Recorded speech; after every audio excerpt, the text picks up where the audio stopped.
I know your deeds. मैं आपके कामों को जानता हूँ। That means He knows what everyone is doing. तो परमेश्वर जानता है आप सब लोग क्या कर रहे हैं। I know your hard work. आपका परिश्रम जानता हूँ। Good to see young people leading in praise and worship here.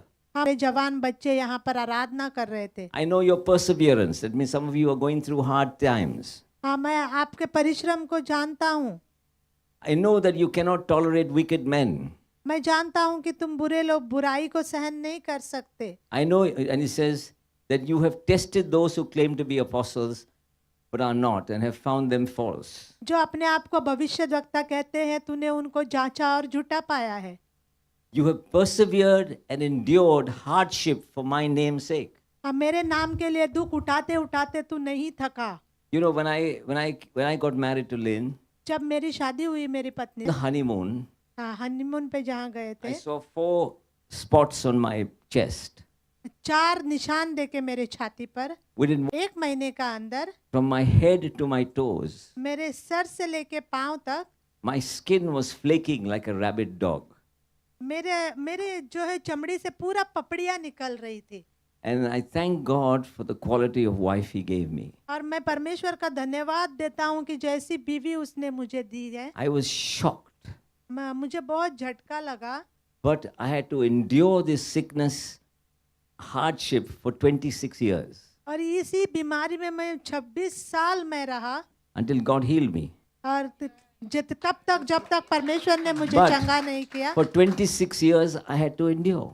लेकिन 26 साल मुझे वहाँ पे रुकना पड़ा। Some people say, come to Jesus and everything will be all right. कुछ लोग कहते हैं कि आप प्रभु के पास आओ और सब ठीक हो जाएगा। That is not true. लेकिन ये सच नहीं है। Come to Jesus and He will enable you to go through hardships. और आप प्रभु के पास आओ और उस समय से गुजरने के लिए परमेश्वर आपको ताकत देगा। You getting what I'm saying? And He will also heal you.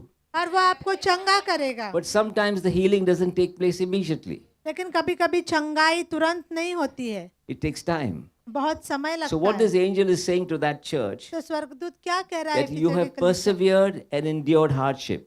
कि तुमने बहुत समय तक बने रहा है और तेरा परिश्रम को मैंने देखा है। And you've not gone weary. और तू थका नहीं। What is the meaning of going weary?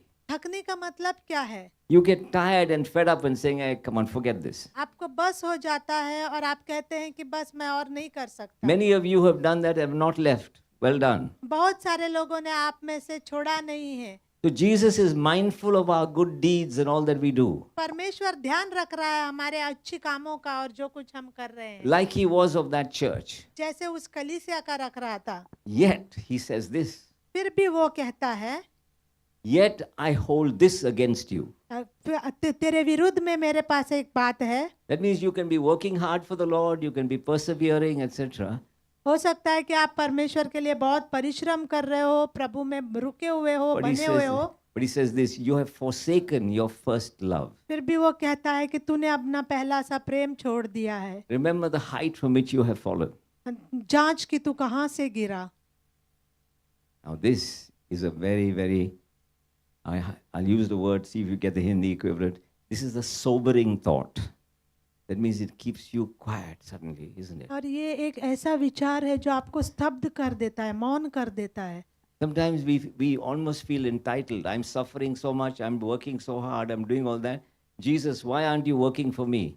कभी-कभी हम सोचते हैं कि मैं आपके लिए इतना कर रहा हूँ, इतना परिश्रम, इतना दुख, फिर आप मेरे लिए कार्य क्यों नहीं करते? But what He's saying is, परमेश्वर क्या कहता है? all that is good.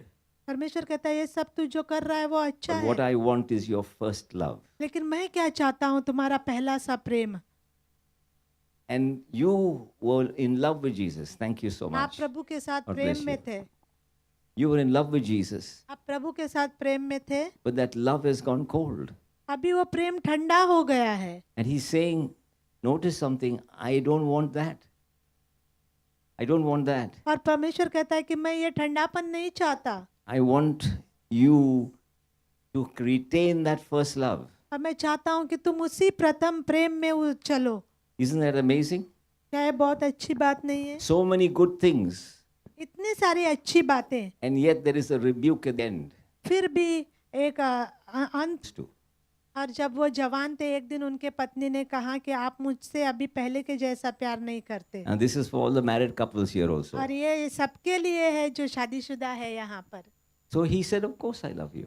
लेकिन उन्होंने कहा नहीं, मैं आपसे प्रेम करता हूँ। He said, you remember you used to bring me a rose? और वो कहने लगे कि क्या आपको याद है पहले आप गुलाब लेके आते थे? So Ivan said, oh, okay. तो उन्होंने कहा चलो ठीक है। Now many of you may not know Bombay, but there's a place called Masjid Bandar. तो आप सब लोग, बहुत सारे लोग मुंबई के बारे में नहीं जानते होंगे, लेकिन So वहाँ पे where he used to जगह work. है जहाँ So पे वो from काम। Masjid Bandar, he's decided to buy flowers at a place called Crawford Market. तो जहाँ पे वो काम करते थे वहाँ से और एक दूसरी जगह में उन्होंने एक दिन सोचा फूल लेने के लिए। And और उस समय जो है उनको उस दिन फूल नहीं मिले। then he walked to Muhammad Ali Road. फिर वो दूसरी जगह पर गए फूल के लिए, No flowers there either. तो वहाँ पे भी फूल नहीं मिले। Then he came to Baikala. फिर और एक जगह पे गए, Then he came to Mazagon. और एक जगह पे गए। Then he saw a man with one last rose. तो फिर उनको वहाँ पे एक व्यक्ति दिखा जिसके पास एक ही आखिरी गुलाब बचा था। He bought it. तो उन्होंने वो खरीदा। He found out that he had walked 9 kilometers for that one rose. तो उनको बाद में पता चला वो एक गुलाब खरीदने के लिए 9 किलोमीटर चल के जाना Some पड़ा of you उनको। young girls, wouldn't you like a young man to do that for you? क्या यहाँ पे जो जवान लड़कियां हैं, क्या आपको अच्छा नहीं लगेगा अगर कोई आपके लिए ऐसा And करे? so he told his wife, I walked 9 kilometers to get you this rose. तो उसने अपनी पत्नी को बताया कि मैंने 9 किलोमीटर चला एक गुलाब लाने के लिए आपके Now लिए। Jesus wants us not to do works, but to have a heart that longs for that first love. परमेश्वर आपके कामों को नहीं चाहता, लेकिन उससे ज्यादा वो ऐसा हृदय चाहता है जो उसके लिए हो। That's why he says in this verse, repent and do the things you did at first.